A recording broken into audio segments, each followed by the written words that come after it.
बागेशांबाबत अनेक लोककथा, मात्र इतिहासात असा कुठलाही दाखला पाहायला मिळत नाही। बागेश्वर बाबांच्या वक्तव्यावर मुख्यमंत्री देवेंद्र फडणवीसांची प्रतिक्रिया।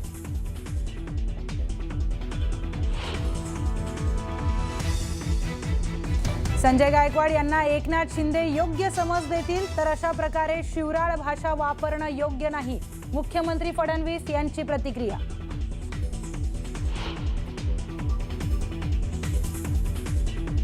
मराठी मुलांना जेलमध्ये टाकत भैया निरुपमला सपोर्ट करणारे हे कुठले सरकार आहे? मनसे नेते संदीप देशपांडेंचा शिवसेनेवर हल्लाबोल, जोर जबरदस्ती कराल तर उद्रेक होईल, देशपांडेंचा इशारा।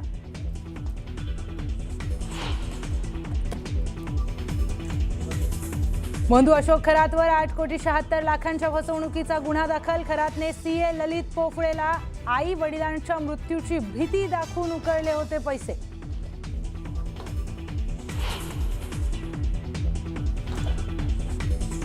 नाशिकच्या टीसीएस कंपनीतील लैंगिक अत्याचार प्रकरणातील आरोपी दानिश शेखच्या मोबाईलची तपासणी, मोबाईलमधील तांत्रिक विश्लेषण करताना अडथळा, दानिशला फॉरेन्सिक लॅबमध्ये आणत तपासणी।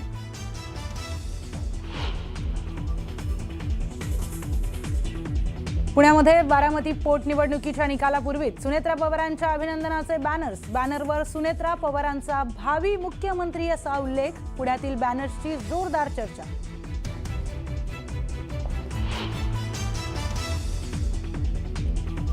छत्रपती शिवाजी महाराज युद्ध करताना थकले, मी थकलो राजपाट सांभाळा, असं शिवराय रामदास स्वामींना म्हणाले। बागेश्वर बाबांचं वादग्रस्त विधान।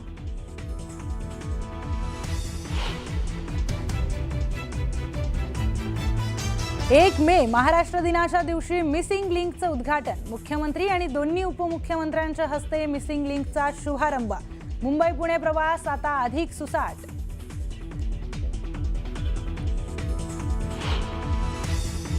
प्रदेश आपण बघताय न्यूज 18 मराठी, आवाज महाराष्ट्राचा। या बातमीची सुरुवात करतानाच खरं तर मी देखील एक मुंबईकर म्हणून, इथला स्थानिक म्हणून सगळ्यांना अपील करतो, उन्हाळा वाढलाय, स्वतःची काळजी घ्या, कारण त्या संदर्भातल्या घडामोडी आता वेगाने पुढे येताना दिसत आहेत। पहिली बातमी अशी आहे की छत्रपती संभाजीनगर शहरामध्ये उन्हाची तीव्रता वाढलेली आहे। सूर्य अक्षरशः आग ओकतोय। नेहमी वर्दळ असलेल्या संभाजीनगरच्या क्रांती चौक परिसरामध्ये वर्दळ कमी झाली आहे, कारण उन्हामुळे नागरिक कमी प्रमाणात घराच्या बाहेर निघतायत।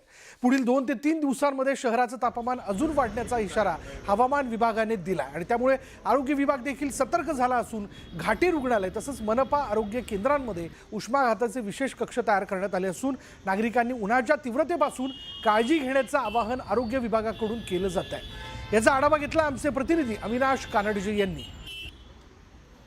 छत्रपती संभाजीनगरमध्ये सूर्य अक्षरशः आग ओकतोय। शहराचं तापमान 42 अंशाच्या घरात पोहोचलंय, त्यामुळं उन्हाची तीव्रता वाढलेली शहरात पाहायला मिळते। मी आता छत्रपती संभाजीनगरच्या क्रांती चौकामध्ये आहे आणि या ठिकाणी शहरातली सर्वात जास्त वर्दळ याच चौकात पाहायला मिळते। मात्र दररोजच्या प्रमाणे किंवा सकाळच्या आणि संध्याकाळच्या सत्रापेक्षा दुपारच्या या सत्रामध्ये नागरिकांची वर्दळ कमी पाहायला मिळते।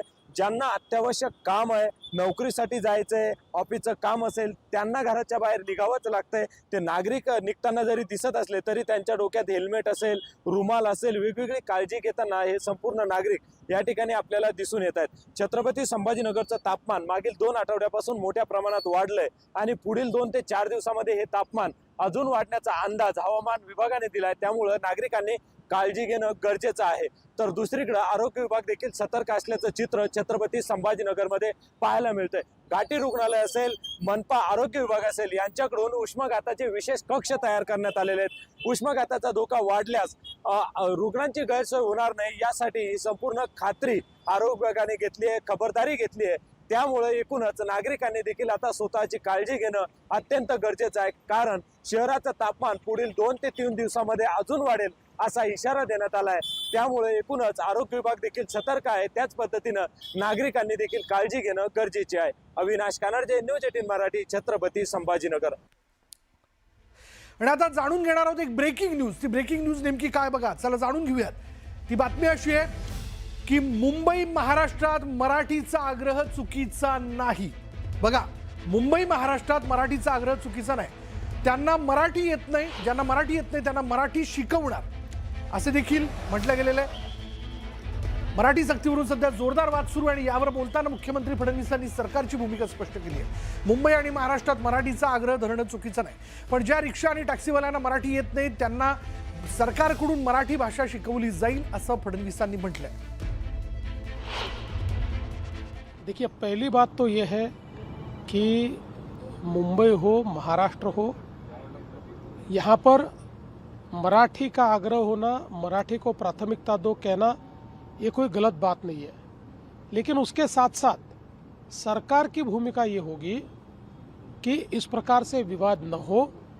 जो हमारे यहाँ पर ऑटो चालक है या जो टैक्सी चालक है, इनमें से जिनको मराठी नहीं आता उनको हम मराठी सिखाएंगे, क्योंकि देश में जोर ज़बरदस्ती करके किसी प्रकार से भाषा के नाम पर हिंसा करना ये हमको मंजूर नहीं है। इसलिए उनको हम निश्चित रूप से मराठी सिखाएंगे और किसी के ऊपर हम अन्याय नहीं होने देंगे। आणि यानंतर आणखीन एक महत्त्वाची ब्रेकिंग न्यूज ज्यावरती नजर टाकणं फार महत्त्वाचं आहे। बघा, लक्षात घ्या, यात आपण जर लक्षात घेतलं तर महाराष्ट्रात काम करणारे रिक्षा आणि टॅक्सी चालक यांना मराठी भाषा अनिवार्य करण्यात आली आहे। राज्याचे परिवहन मंत्री प्रताप सरनाईक यांनी हा निर्णय घेतला आणि यावरच राज्यातलं वातावरण पेटलंय। मनसे नेते संदीप देशपांडे यांनी पुन्हा या मुद्द्यावरनं निरुपम यांच्यावर निशाणा साधलाय।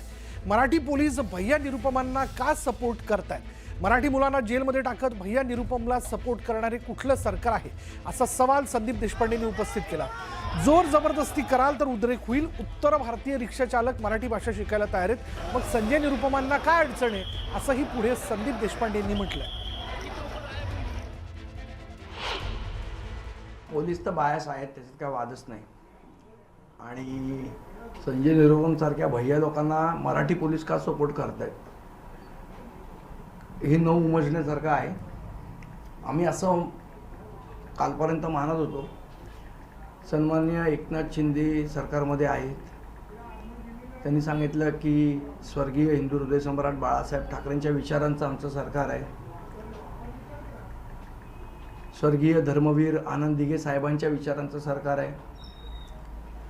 आणि मग जर ह्या लोकांच्या विचारांचं सरकार असेल तर मराठी मुलांना जेलमध्ये टाकून भैया निरुपमला पाठिंबा देणारे कुठलं सरकार आहे? जो माणूस मराठी भाषेला विरोध करतो त्या माणसाला तुम्ही त्याच्यावर काही कारवाई करत नाही, उलट त्याला प्रोटेक्शन देऊन त्याला परत पाठवता आणि आमच्या मराठी मुलांना जेलमध्ये टाकता। हे कुठलं सरकार आहे? हे नक्की बाळासाहेबांच्या विचारांचं सरकार आहे? हे नक्की आनंद दिघे साहेबांच्या विचाराचं सरकार आहे का? हा आमचा प्रश्न आहे। आणि संजय निरुपमला पण मी सांगणार आहे आणि माझी पोलीस खात्याला पण सांगणार आहे की अशा पद्धतीने तुम्ही जर आमच्यावर जोर जबरदस्ती कराल तर याचा उद्रेक होईल आणि तो संपूर्ण मुंबईभर होईल। तर उपऱ्यांना मराठी येत नाही म्हणून बंद करणार तर खळखट्याक होणार असा थेट इशारा मनसेनं शिवसेनेला दिलाय। ठाण्यात या पार्श्वभूमीवर बॅनरबाजी करण्यात आली। बंद करून मराठी जनतेला वेठीस धरू नका, हे कदापि सहन केलं जाणार नाही असा इशाराही त्यांनी दिलाय। मनसेचे ठाणे शहर उपाध्यक्ष सुशांत डोंबे यांनी बॅनरबाजी करत खळखट्याकचा इशारा दिलाय।